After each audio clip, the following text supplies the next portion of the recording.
del edificio ha sido un herido. Se está elevando un tanque. Acá hay otro coche de gasolina. Un niño. Cuando yo oigo Tarata, pienso en miedo, explosión, bomba. Significa para mí un gran caos por lo que sucedió aquí en esta calle, el atentado.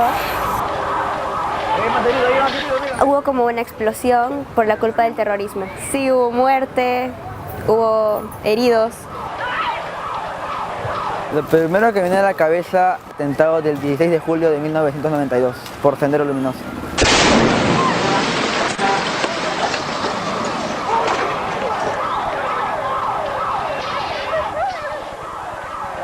No sé qué se siente, ¿verdad? No sé cómo explicar una explosión. Se siente acá, te tumba.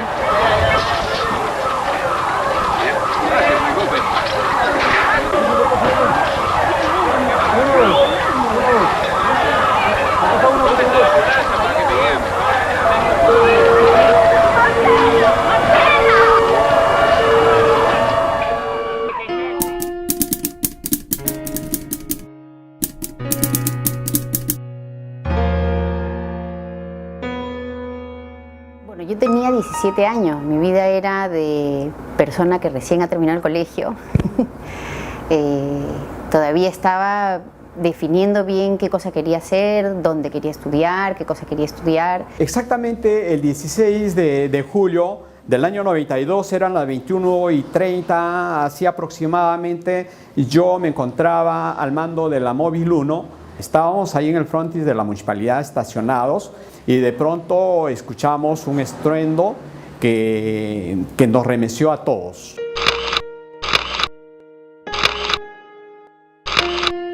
Sendero Luminoso estaba perdiendo apoyo en las zonas rurales, entonces se vuelca hacia la ciudad porque ahí podía tener más visibilidad, digamos. Miraflores tiene yo diría una cierta peculiaridad, tiene en los espacios públicos como una atmósfera de convivencia, diría que más pronunciada que en otros distritos de la ciudad. Entonces, en ese espacio de mayor convivencia, digamos, claro, hacer un atentado naturalmente tenía mucha más importancia política incluso, ¿no?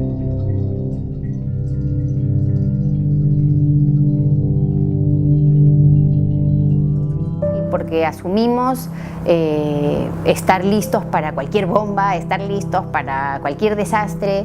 Creo que aceptamos y nos amoldamos a eso rápidamente. Entonces eso ya se volvió un poco cotidiano, ¿no? O sea, era un fastidio nada más. Entonces, si tú me preguntas, en esa época la vida era como un fastidio. Recuerdo claramente que los vidrios de mi departamento, que era un departamento que yo alquilaba en ese momento muy pequeño aquí en el centro de Miraflores, tenían cintas, estas cintas que comúnmente se denominan Scotch tape, para que se evite que se puedan craquelar los vidrios y eso generar algún daño a las personas.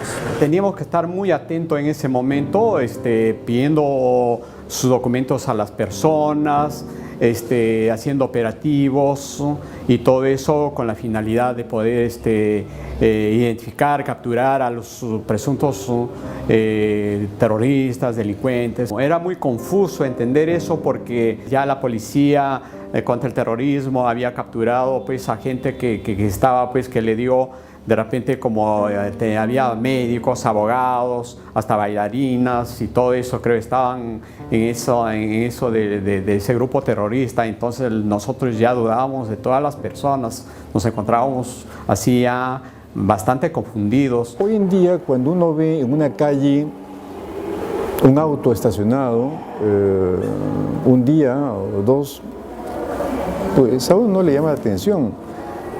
Antes era inmediatamente el temor de ¿y este auto qué podrá hacer? Al pasar delante de una comisaría era muy notoria la crispación de de los guardias armados con fusiles en la puerta. Entonces, era un clima, pues eso, de una zozobra generalizada. Cuando uno está en una situación de mucho miedo, uno no piensa, mejor dicho, lo único que piensa es cómo hacer para que se acabe el miedo. Y no hay espacio para nada más. Entonces, eso es lo terrible de sociedades que están expuestas a este tipo de problemas, y es que el campo de preocupaciones se estrecha considerablemente. Entonces, lo que interesa es que se acabe el miedo. A mí lo que sí siempre me llamó la atención fue que cuando, sobre todo cerca del 92, cuando las muertes eran tan cotidianas en la sierra, ya hablar de 30 muertos en el pueblito no sé qué, 100 cadáveres en no sé dónde, se volvió cotidiano, y eso sí me parecía que no era correcto. O sea, en algún lugar de mi cabeza frívola de 17 años había algo que no era correcto, de hablar de cuerpitos, ¿no? Como si nada, ¿no? Pero eso era, porque y va a sonar horroroso lo que voy a decir, pero los indios no importan, pues, ¿no? O sea, el pueblo no importa, ¿no? Son cuerpitos, ¿no? O sea, ¿qué le importa?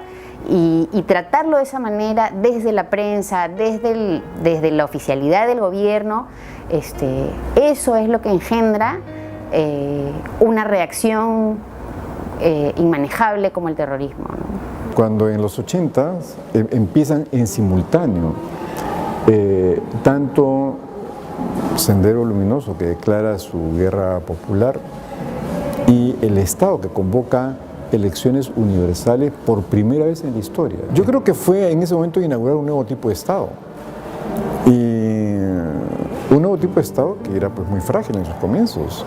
Veníamos de un periodo militar de 12 años y, digamos, arreglar las cosas por la vía de los votos no nos era familiar. Y había gente que pensaba que arreglar los problemas por el lado de la guerra, las balas, podía ser mejor. Pero el terrorismo es un movimiento que surge por el descontento de una situación básicamente injusta, pero en la cual no salen a defender los derechos de esos que son vulnerados, sino simplemente saltan para destruir, porque el terrorismo no ha dejado construidos colegios, no ha dejado centros comunales donde las mujeres puedan amamantar a sus hijos con tranquilidad, no han dejado gente con oficios para que puedan surgir y ser mejores personas y darles una mejor calidad de vida a sus familias. No ha dejado nada de eso, ha destruido nada más. En mi opinión, lo que se fue decantando con el paso de los años fue que la confianza en los votos, en los derechos ciudadanos, finalmente fue lo que se impuso. Los votos le ganaron a las balas, ¿no?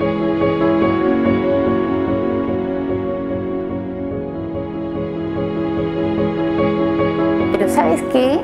A mí creo que durante muchísimo tiempo sí puedo haber estado pensando en que todo este tema de Sendero y del MRTA es una putada, o sea, ¿cómo puede ser posible que la gente haga eso? O sea, gente que sale de donde sea, de cualquier pueblo, pero con la idea de destrozar a gente que es igual a él. Pasada la cólera o la frustración, a mí más me queda esta reflexión de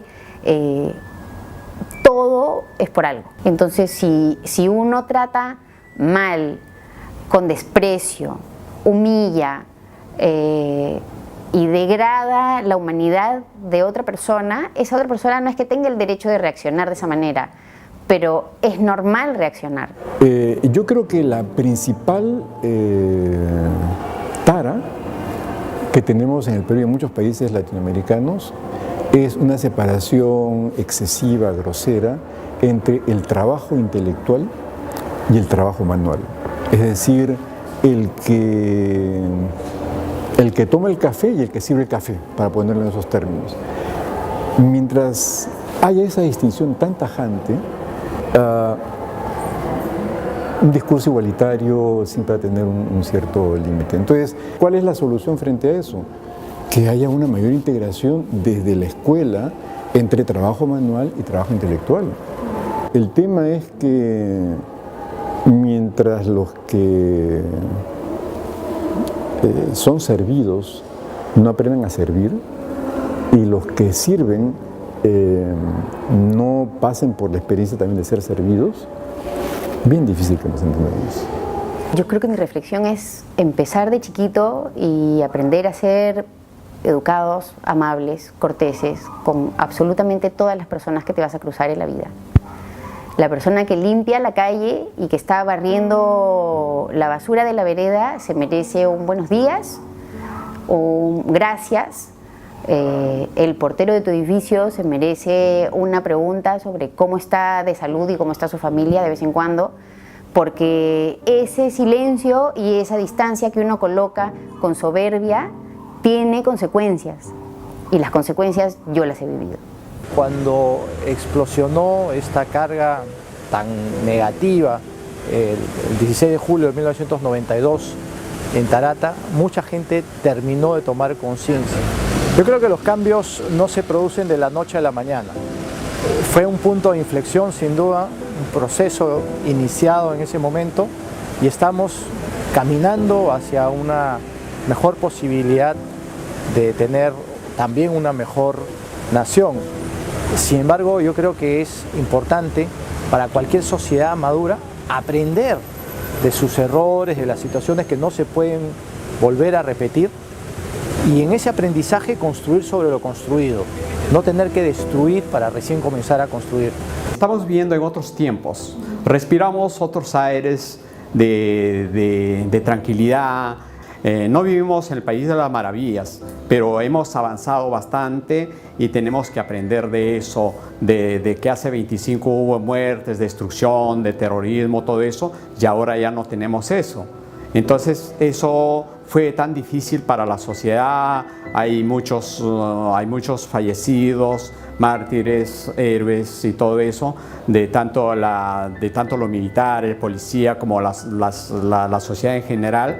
Y entonces de eso tenemos que aprender, que nos costó muchísimo llegar a estos momentos. Y los jóvenes, por favor, los jóvenes también, ellos tienen que saber valorar y cuidar esto que tanto nos costó mucho a todos los peruanos. Creo el mensaje de la sociedad es que esto ya no se repita nunca más.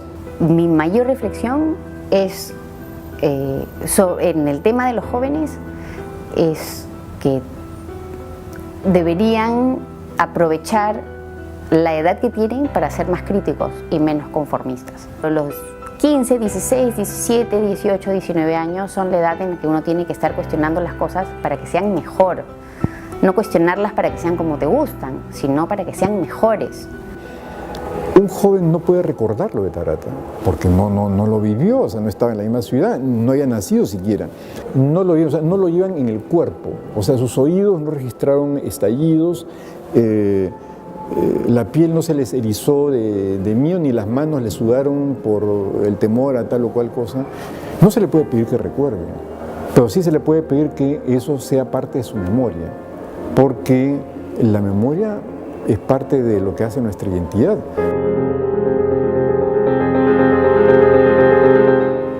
Lo que le diría a los jóvenes es algo simple y común, y es que el cambio comienza por uno mismo. Deberíamos entender que las personas podemos dialogar, no siempre con la violencia, ni con golpes, ni con armas, sino que también podemos hablar, hacer un debate. Para que no se repita, deberíamos confiar más en nosotros y tener una mejor ideología. Debería ser basada en la unión. El Perú tiene que estar unido para ser un país mejor cada día, y nosotros somos el futuro y tenemos que hacerlo bien. Yo les pediría a los jóvenes que valoren todas las cosas positivas que hoy se pueden encontrar en la sociedad. Sin duda que todavía hay algunas cosas por mejorar, algunas brechas por cerrar, algunas heridas por sanar, pero con el concurso de todas las personas, poniendo de la parte de cada uno de los que conformamos este hermoso país, esta hermosa nación que es el Perú, se podrá lograr muchísimo para poder mejorar y todavía para tener un futuro mucho más prominente. lo que nos deja hoy el camino después de haber vencido el terrorismo es precisamente esa visión de esperanza y de futuro.